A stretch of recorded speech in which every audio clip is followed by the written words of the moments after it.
Atos capítulo 8, versos 26 a 40. A partir dessa passagem, nós vamos pensar no tema a Trindade nos bastidores de uma conversão. Diz assim então a palavra de Deus. Um anjo do Senhor falou a Filipe, dizendo: Dispõe-te, vai para o lado sul, no caminho que desce de Jerusalém a Gaza. Este se acha deserto.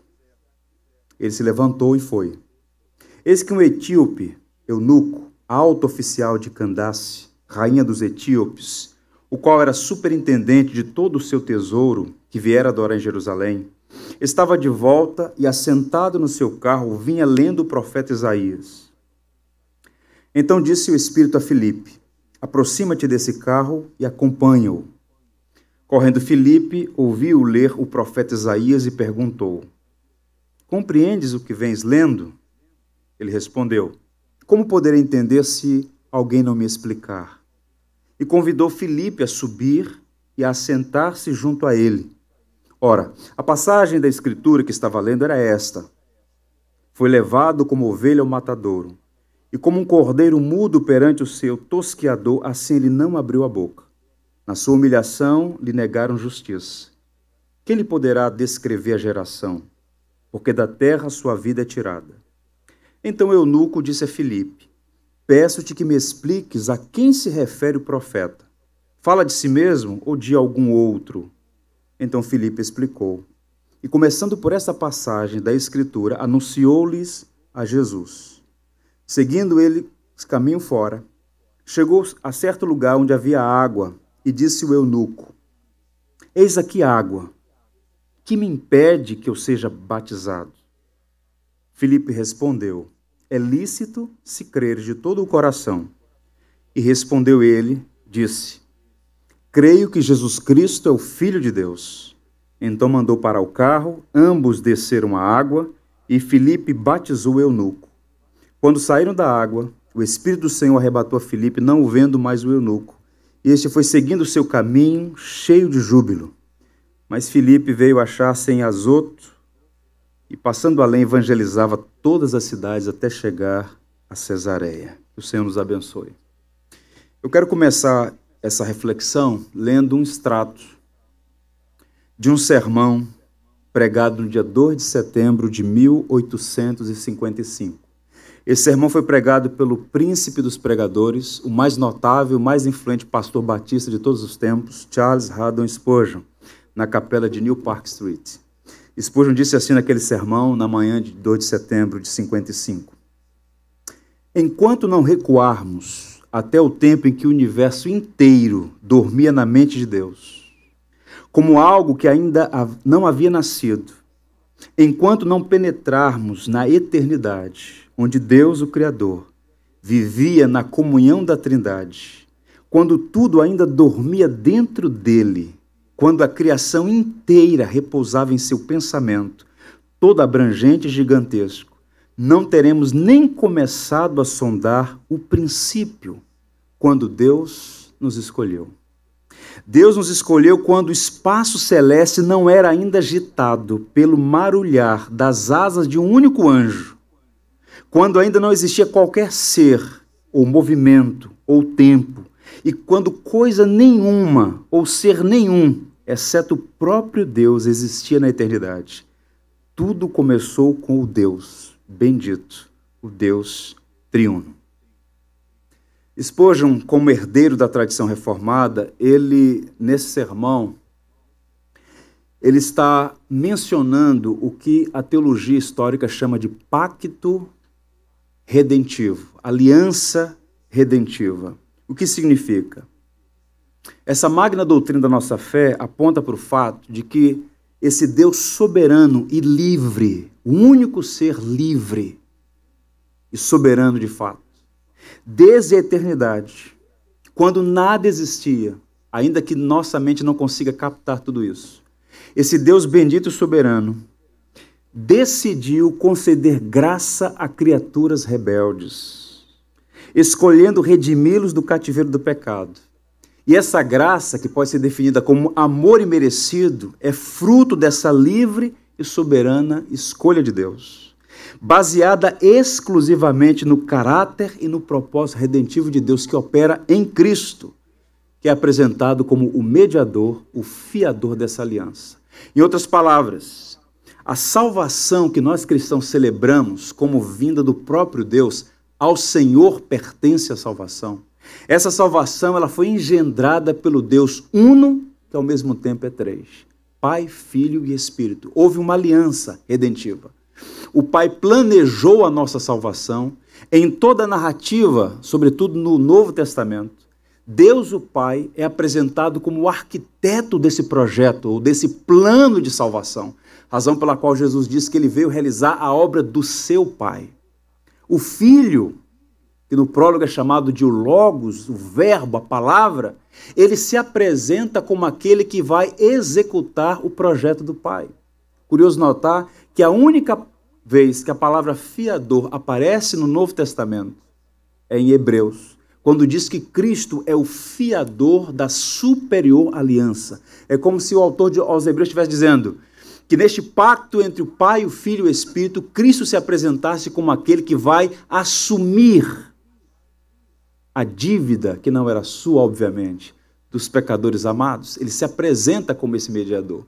E o Espírito Santo é o Deus que abre os nossos olhos através da regeneração, da natureza transformada, capacitando-nos para crer nessa palavra do Evangelho, de modo que a nossa salvação é uma obra do Pai, do Filho e do Espírito. Esta aliança eterna que começou antes que houvesse tempo. E a pergunta é, por que Deus nos amou?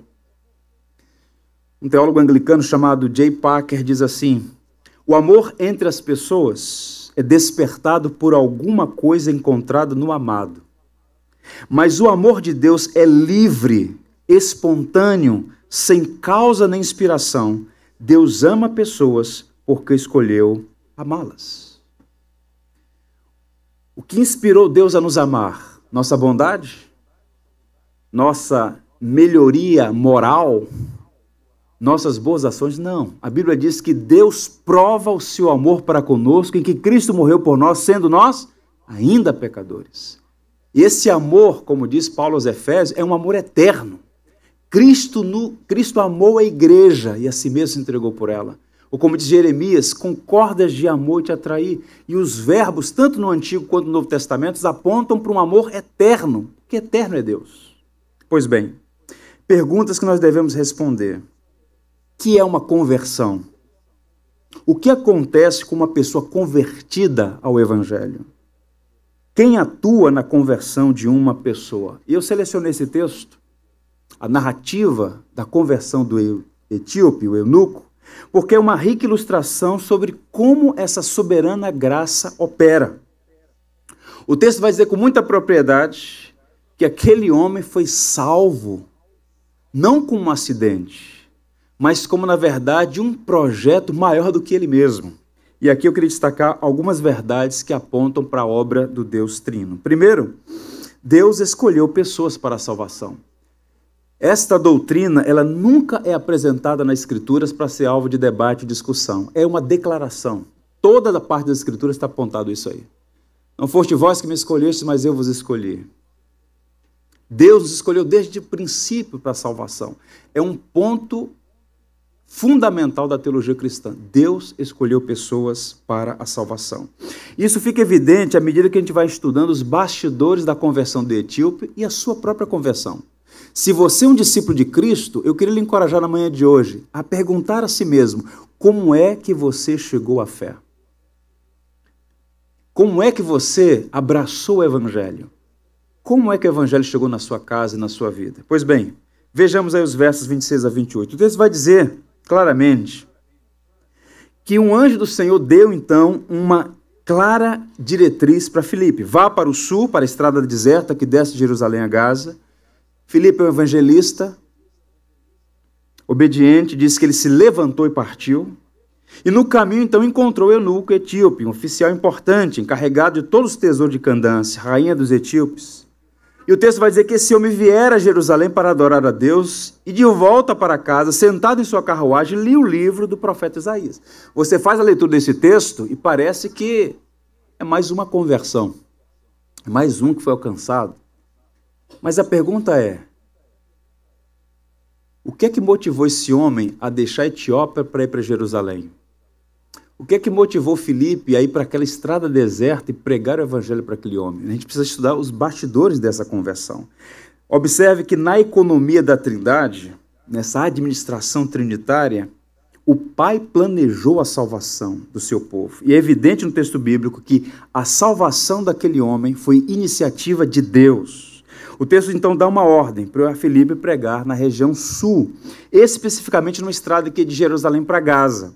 E algumas informações são muito curiosas. Primeiro, o seguinte, quando o texto diz que ele era um eunuco etíope, há algumas informações aqui. A Etiópia, que é narrada aí no livro de Atos, capítulo 8, não é a Etiópia que nós conhecemos hoje, as dimensões geográficas da Etiópia hoje. Mas era um reino antigo da Núbia, uma região que hoje fica no Nilo Superior, no norte do Egito, já chegando no Sudão. E o que acontece ali? O texto vai dizer que ele era um oficial importante, encarregado de todos os tesouros de Candace. Candace aqui não é o nome próprio, é um título. Ela era a rainha-mãe.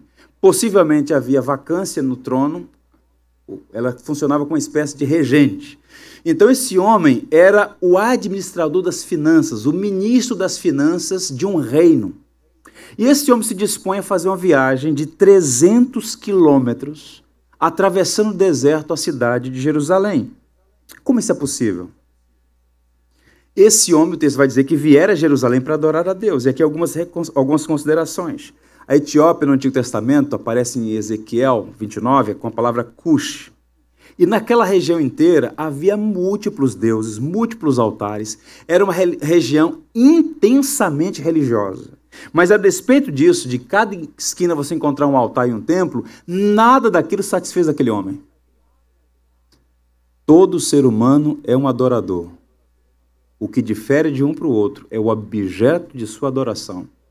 Então todo mundo está adorando alguém ou alguma coisa. E aquele homem, nos múltiplos deuses do paganismo da sua terra, não satisfazem seu coração, então ele faz um caminho para Jerusalém. E nós vamos ver por que ele foi para Jerusalém. Pois bem, o texto vai dizer que ele era instruído, porque quando ele faz o caminho de volta para casa, ele está lendo o texto. À época, ler não era para qualquer pessoa. Só pessoas muito instruídas, privilegiadas, tinham a capacidade de ler. Ele possivelmente era um homem de posses, porque ele compra um rolo do livro de Isaías. Não foi na Amazon, numa promoção. Ele custou muito dinheiro. Ele então volta para a sua terra lendo o rolo do profeta Isaías, o principal profeta do Antigo Testamento, para muitos. Pois bem, e por quê? Alguns vão sugerir que esse homem, ele é um prosélito à porta. Naquela região, há muitos séculos, se instalou uma comunidade judaica, desde os dias de Salomão, naquela conexão com a rainha de Sabá, mas sobretudo por conta do exílio que os assírios imprimiram sobre as 10 tribos do norte.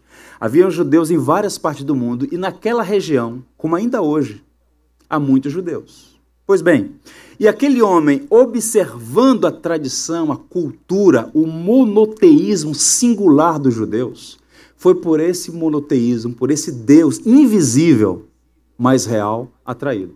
E agora ele sabia, por tradição, por participar da vida da comunidade, que o lugar de adoração é Jerusalém. E então ele projeta essa viagem de 300 quilômetros pelo deserto. Isso é só para uma curiosidade, eu estava estudando sobre isso alguns meses atrás e descobri num livro bem interessante de um embaixador israelense, ex-embaixador israelense, chamado Asher Naim, que houve uma operação na década de 90, que foi a maior operação de resgate do século passado por via aérea. O que é que foi descoberto? Havia uma suspeição de uns judeus antigos naquela região da Etiópia, chamados de falachas, exilados, um termo pejorativo. Eles mesmos se chamavam de Beta Israel. E um estudioso judeu foi naquela região da Etiópia, década de 70, e chegando lá, disse, olha, eu sou judeu e eu vim conhecer essa comunidade. E eles olharam para ele e falaram assim, você é judeu? Você é branco? Porque eles, por muito tempo, por mais de 3.000 anos, estiveram isolados num canto da Etiópia. E aí começou um projeto de levá-los, a imigração, levá-los para Israel, e várias operações aconteceram. Houve uma guerra civil na Etiópia, na década de 70, década de 90, e a última operação, chamada de Operação Salomão, em um dia, de dia 23 para dia 24 de maio de 1991, 14 mil deles foram transportados em 31 aviões, e o recorde de transporte. Só num avião levaram 1.074 pessoas para Israel. Uma coisa impressionante. Uma comunidade estava perdida há mais de 3 mil anos. Essa história é contada num livro chamado As Tribos Perdidas de Israel. Livro fantástico desse embaixador israelense. O ponto é, naquela região havia uma comunidade. E esse homem foi de alguma maneira influenciado. E ele sabia que o lugar de adoração era em Jerusalém. E ele vai para lá. Pois bem, agora tente imaginar o cenário. Ele chega em Jerusalém. 300 quilômetros no deserto numa carruagem. Não é uma viagem que você faz em meia hora. É uma viagem perigosíssima, não se tem GPS. Alguém aqui já foi num deserto mesmo? Quilômetros e quilômetros você só vê areia, não há senso de direção.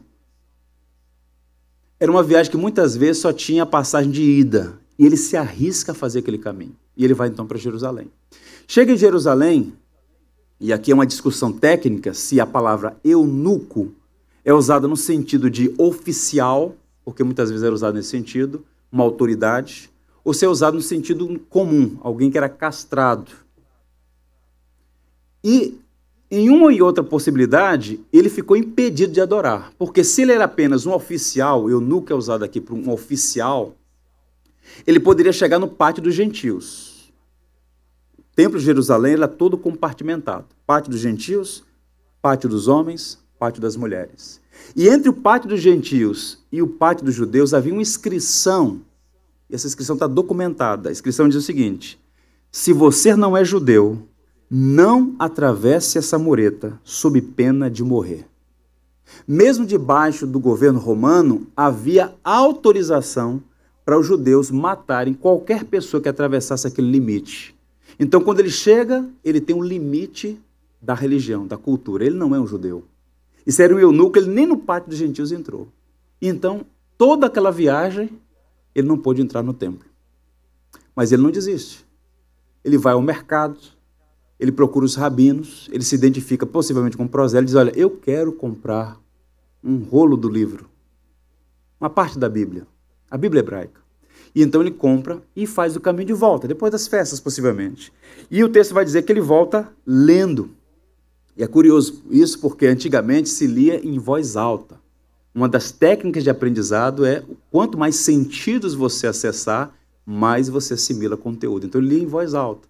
E Filipe, então, orientado pelo Espírito de Deus, pelo anjo, então ele aborda aquele homem e a gente tem o desenrolar da evangelização daquele etíope. Agora o ponto é o seguinte, nessa primeira questão. Como explicar que um homem na Etiópia, numa terra pagã, tem acesso a uma comunidade judaica, é por ela influenciado, se torna um monoteísta, faz uma viagem de 300 quilômetros pelo deserto, impedido de entrar no templo, despende recursos, não foram poucos recursos, para comprar um livro de Isaías, e volta lendo com ávido interesse em conhecer o Deus de Israel. E o texto vai dizer que havia duas estradas, uma estrada que era comum, mais frequentada, mas a orientação é que ele foi pela estrada deserta, o lugar mais improvável, e ali Deus envia um evangelista para lhe falar do evangelho. A pergunta é, como isso é possível? A resposta é, Deus prepara pessoas para a salvação. A salvação não é fruto do acaso. Ela não depende do ser humano. Embora a religião humanista, o orgulho do homem, sempre tenta dar um verniz na graça de Deus. É graça, mas eu fiz a minha parte. Graça é graça, amor aos que não merecem. Aquele não foi alvo dessa graça. Escrevendo aos Tessalonicenses, Paulo diz assim, olha a linguagem do apóstolo Paulo, mas nós devemos sempre dar graças a Deus por vocês, irmãos amados pelo Senhor, porque desde o princípio, a palavra princípio aqui é a mesma palavra de Gênesis 1, no texto grego, na Septuaginta. O princípio Deus os escolheu para serem salvos, mediante a obra santificadora do Espírito e a fé na verdade. Ele os chamou para si mesmo, para isso por meio de nosso evangelho, a fim de tornarem posse da glória de nosso Senhor Jesus Cristo. 2 Tessalonicenses 2, versos 13 a 14. Paulo está falando sobre essa magna doutrina, misteriosa, mas verdadeira e profundamente fascinante. Deus, a despeito de nós, nos escolheu para si. Nós batistas temos as nossas raízes no século XVII. A mais antiga confissão de fé batista, para trás disso é só conjectura. Em alguns momentos é até presunção de alguns. 1608 é o marco histórico da Igreja Batista, Holanda, Inglaterra.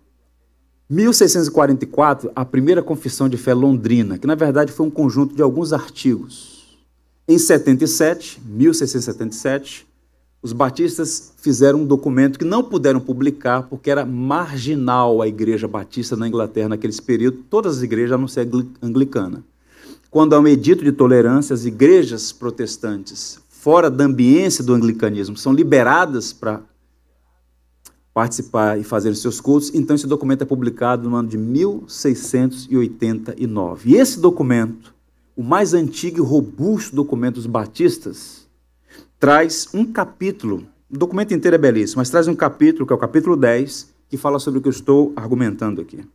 A chamada eficaz. Diz assim: aqueles a quem Deus predestinou para a vida, Ele se agrada em chamar eficazmente no tempo aceitável e por Ele mesmo determinado, por meio de sua palavra e de seu Espírito, do estado natural de pecado e morte para a graça e salvação por Jesus Cristo. E prossegue o documento. Isso Deus faz iluminando-lhes a mente de maneira espiritual e salvadora, para que compreendam as coisas de Deus, tirando-lhes o quê? O coração de pedra e dando-lhes um coração de carne, renovando-lhes a vontade pela sua onipotência, dispondo-os para o bem e trazendo-os irresistivelmente para Jesus Cristo. No entanto, eles vêm a Cristo espontânea e livremente, porque a graça de Deus lhes dispõe o coração para isso. O etíope, como você, como eu, nasceu como um filho de Adão, refratário, rebelde, endurecido. Não há quem busque a Deus, não há quem entenda, não há um justo, nenhum sequer. Todos se extraviaram, a uma se fizeram inúteis. O homem está morto, coração de pedra. Para que esse indivíduo creia livremente, para que ele abrace o evangelho, algo tem que acontecer naquele coração. Você é regenerado para que possa crer. E aquele homem teve seu coração tocado e voluntariamente começou a buscar a Deus, porque primeiro Deus o buscou. O Pai está nos bastidores da conversão daquele homem. E mais do que isso, o Senhor Jesus, o Deus Filho, é apresentado como Salvador. A narrativa prossegue. Então Filipe correu para a carruagem, ouviu o homem lendo o profeta Isaías e lhe perguntou: o senhor entende o que está lendo aí? Ele respondeu: como posso entender se alguém não me explicar? Assim convidou Filipe para sentar-se ao seu lado. Uma nota aqui. Sem humildade ninguém cresce. Ele é um oficial rico, capaz. Ele está na sua carruagem, servos e servas naquela comitiva. Alguém chega, se aproxima e diz: o senhor está entendendo o que está lendo? E aquele homem não esconde a sua ignorância. Ele não coloca a capa de que é entendedor. Ele diz: como eu posso entender se não há quem me explique? Ele convida o homem a ensiná-lo. O primeiro ponto, primeira disposição para crescer é justamente ter esse coração ensinável. Gente que já sabe tudo não aprende nada. O eunuco perguntou a Filipe então: diga-me, por favor, de quem é o profeta está falando?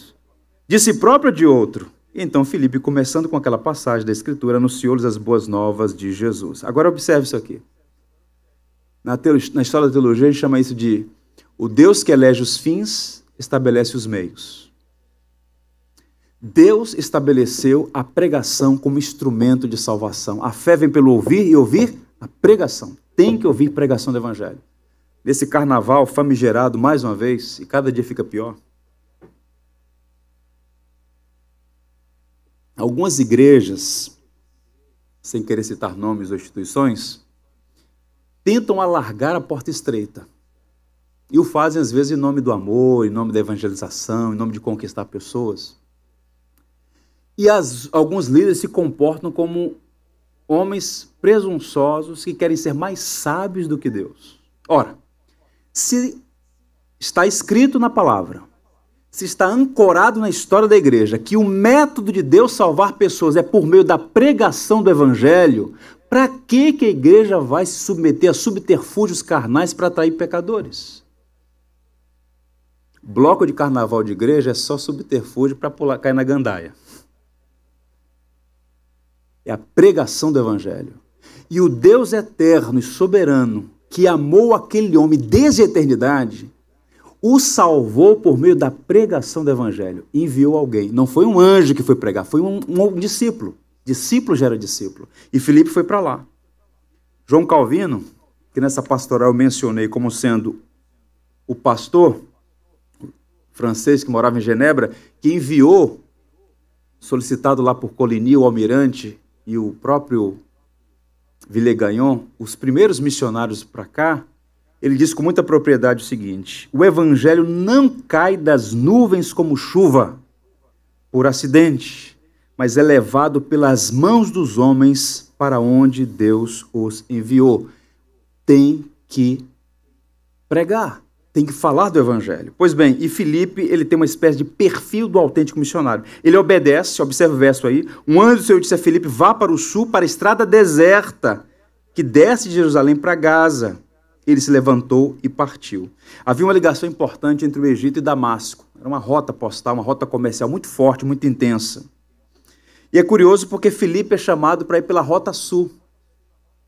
Havia a via expressa e havia aquela secundária, marginalizada, perigosa, deserta.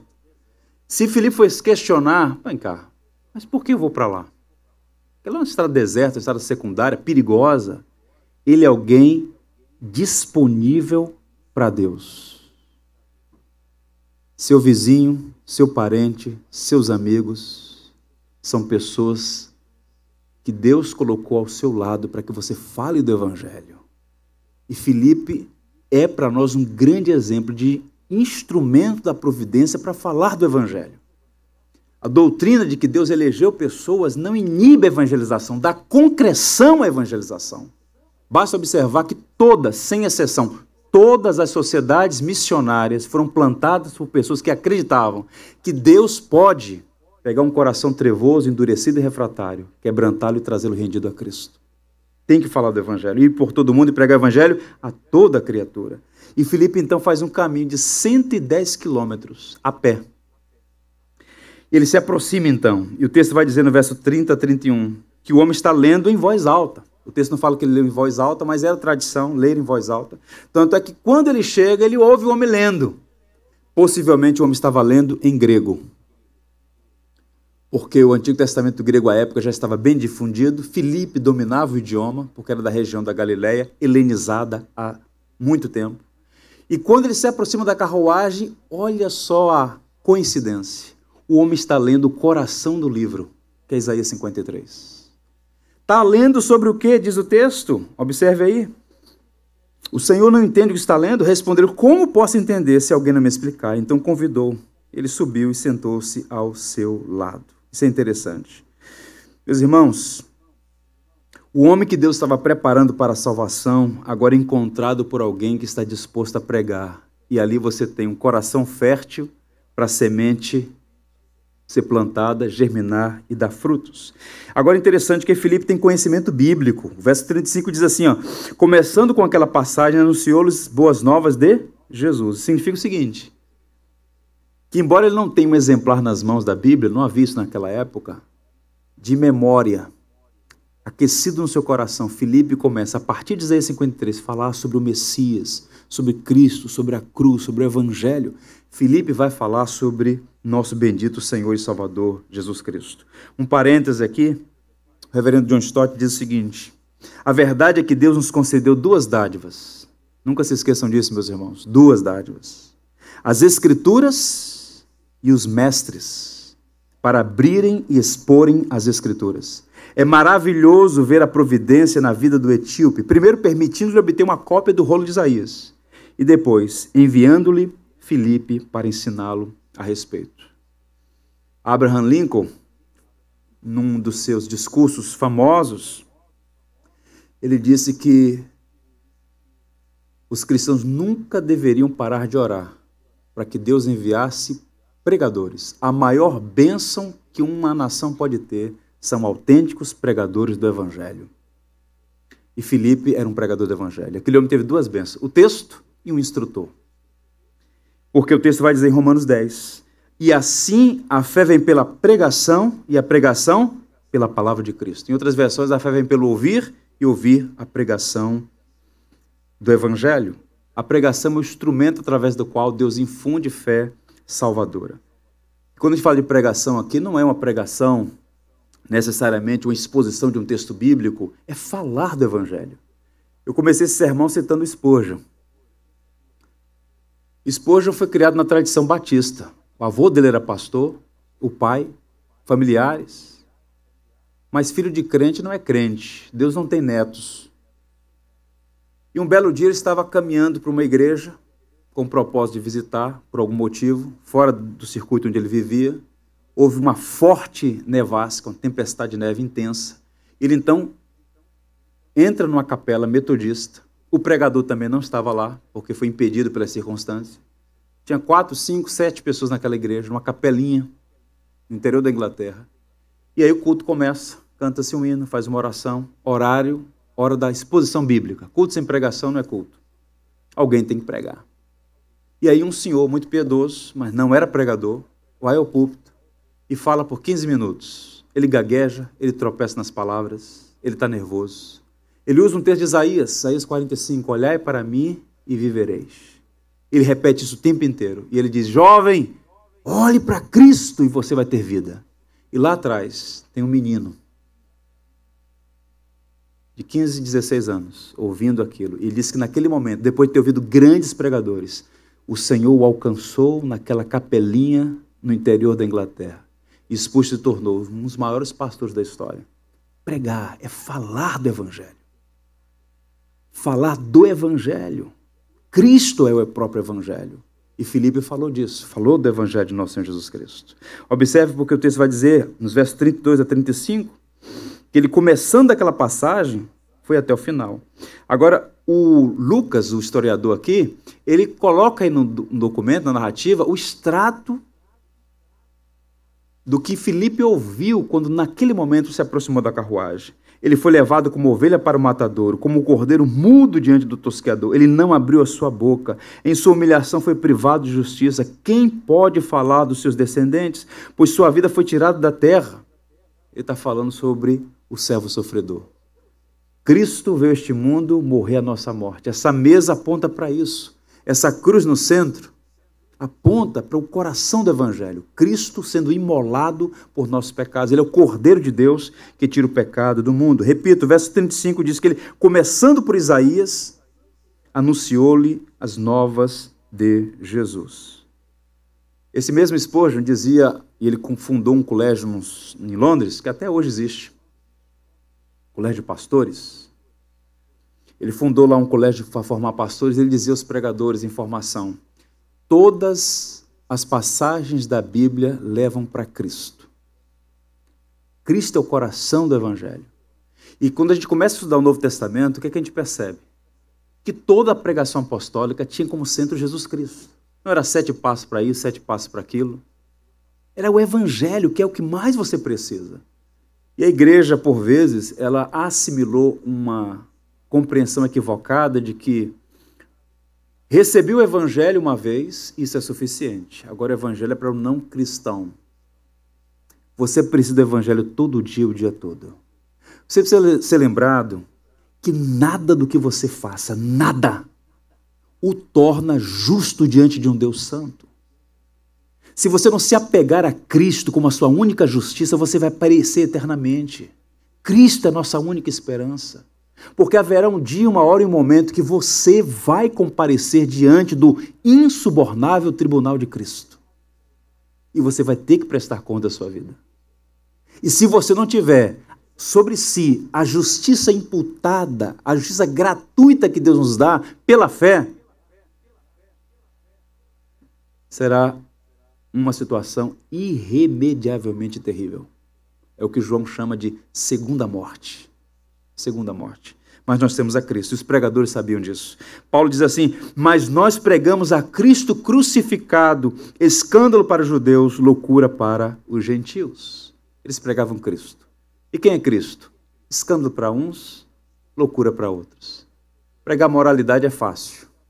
Faça isso, não faça aquilo. Regra disso, regra daquilo. Qualquer pessoa pode falar sobre isso em qualquer religião. Evangelho não é sobre moralidade. Implica em uma vida ética, sim, mas não é isso. Evangelho não é sobre o que você deve fazer para ser salvo. Evangelho é sobre o que Cristo fez para te salvar. E os homens pregaram Cristo, que é escândalo para alguns, loucura para outros. Caminhando para finalizar, havendo feito a paz pelo sangue da cruz, paz pelo sangue da sua cruz, por meio dele reconciliar-se consigo mesmo todas as coisas, quer sobre a terra, quer sobre os céus. A paz que nós temos com Deus hoje é fruto daquela obra no Calvário. Ele derramou seu sangue para nos reconciliar com Deus, para que não houvesse temor.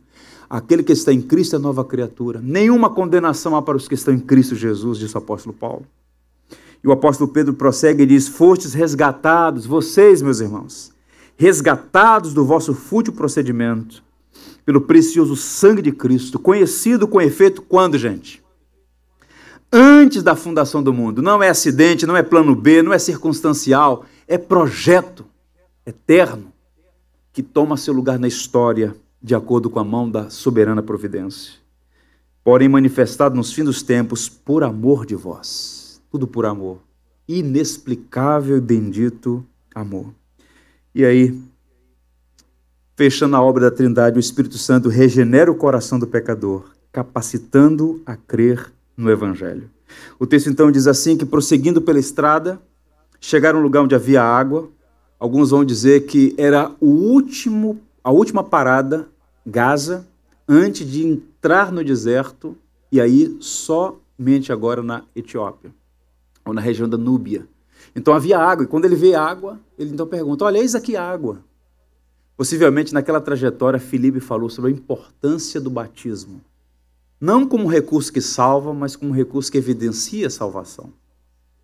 E aí então ele diz: eis aqui água, o que me impede de ser batizado? E Filipe então traz o que alguns chamam de fórmula batismal ou liturgia batismal antiga da igreja.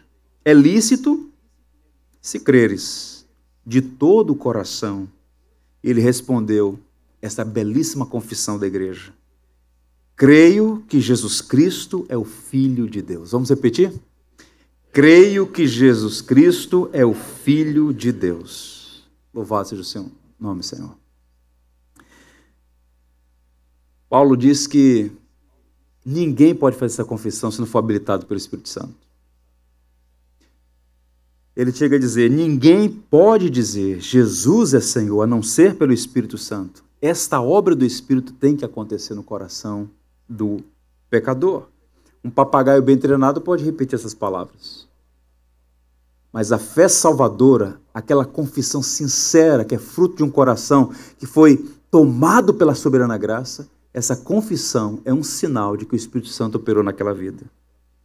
E por fim, Paulo vai dizer a Tito: devido à sua misericórdia, Tito, somente por sua misericórdia, ele nos salvou pelo lavar regenerador e renovador do Espírito Santo, que ele derramou sobre nós generosamente, por meio de Jesus Cristo, nosso Salvador.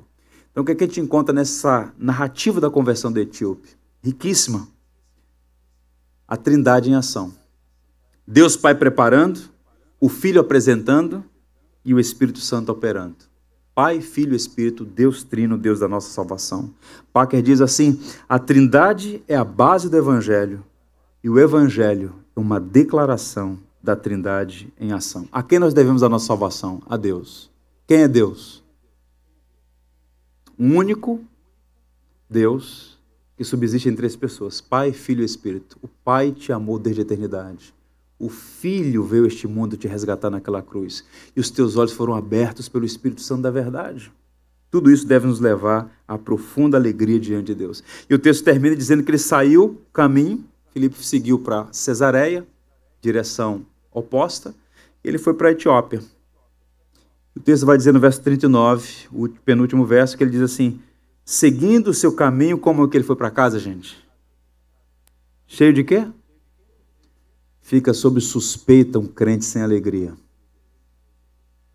Crente que não tem alegria no Evangelho, está sob suspeição a autenticidade da sua fé. Toda conversão na Escritura é acompanhada de júbilo, de alegria, de regozijo. Eu estava perdido e fui encontrado. Eu estava morto e recebi nova vida. Alegria pelo que o Evangelho fez. Eu encerro lendo para os irmãos Apocalipse, uma reunião que eu quero e espero que nós todos estejamos lá.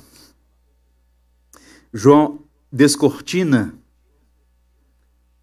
o futuro e diz o texto que ele viu algumas coisas. Depois dessas coisas vi grande multidão que ninguém podia enumerar, de todas as nações, tribos, povos e línguas, em pé diante do Cordeiro, vestidos de vestiduras brancas, com palmas nas mãos, e clamavam em grande voz, dizendo o quê? Ao nosso Deus, que se assenta no trono, e ao Cordeiro pertence a salvação. Vamos repetir essa última frase? Ao nosso Deus, que se assenta no trono, e ao Cordeiro pertence a salvação. Que Deus nos dê alegria no Evangelho. Com reverência. Vamos orar, pedindo a Deus que nos abençoe. Senhor, nós te louvamos pelo Evangelho de nosso Senhor Jesus Cristo.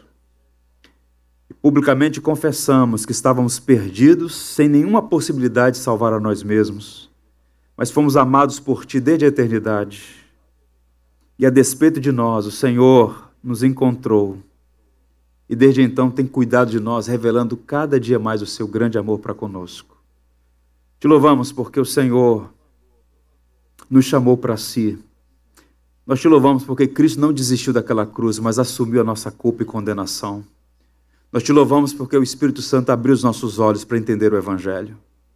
Não é questão de inteligência, de sabedoria humana, é dom, é revelação, é a mente sendo iluminada pela verdade. Nós queremos reconhecer que a salvação vem do Senhor. Enche o nosso coração de alegria no Evangelho e ajuda-nos a viver de modo digno de nosso Senhor Jesus Cristo. Queremos agora comer do pão e beber do cálice em memória do nosso Redentor. Ele foi morto, mas está vivo. Ele vive eternamente. Em breve voltará. E aqui nós queremos, neste memorial, mais uma vez, professar a nossa fé no Cristo vivo. Recebe a cada um de nós, Senhor, e dispensa sobre nós a Tua graça, em nome de Cristo. Amém e amém. Vamos celebrar cantando algumas canções. Por tudo que tens feito, por tudo que vais fazer, por Tuas promessas e tudo que és, eu quero Te agradecer com todo o meu ser. Agradeço, meu Senhor, Te agradeço, meu Senhor, Te agradeço por me libertar e salvar, por ter morrido em meu lugar. Te agradeço, Jesus, Te agradeço, eu Te agradeço, Te agradeço por tudo que tens feito, por tudo que vais fazer, por Tuas promessas e tudo que és, eu quero Te agradecer com todo o meu ser. E aí? Te agradeço, meu Senhor, Te agradeço, meu Senhor, Te agradeço por me libertar e salvar,